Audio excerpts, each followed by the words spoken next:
Today, we will cook salmon soup. And ito ang ating mga ingredients. May ginger, mani, kamatis, and red dates. Salmon, ginger, red dates, some more red dates, tomato, some more tomato,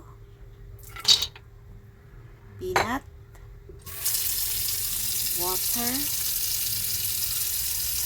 Medyo puno-punoin ng konti kasi ibuboil natin siya ng mga 1 hour and a half. Takpan and then boil.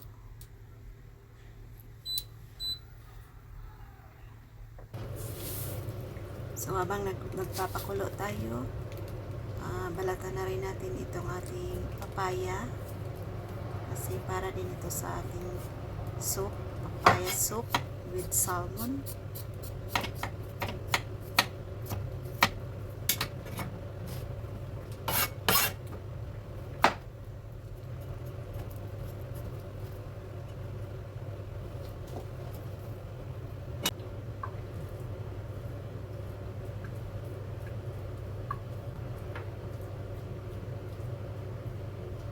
Tanggalan ng seeds, gasan, and ikat na.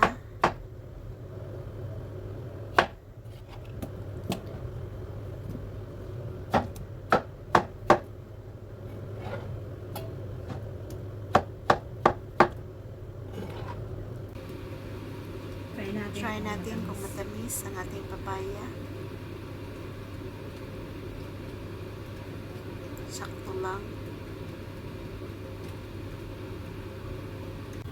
So ayan, dahil kumukulo na ang ating soup, ilagay na natin ang papaya.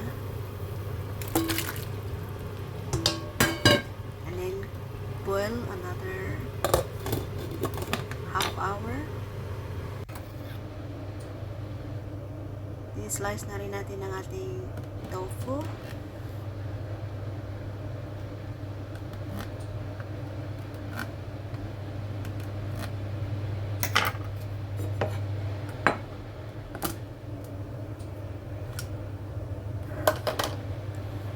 Slice na rin natin yung ating fish fillet.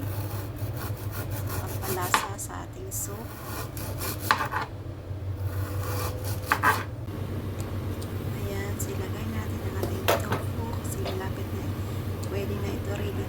Tofu at saka almost done.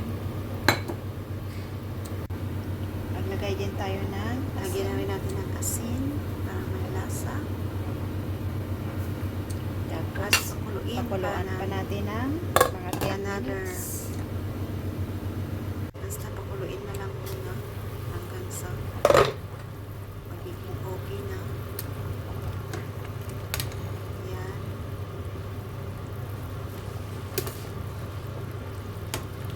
Pakuluin pang pakuluin hanggang sa lumabas ang lasa ng ating mga ingredients.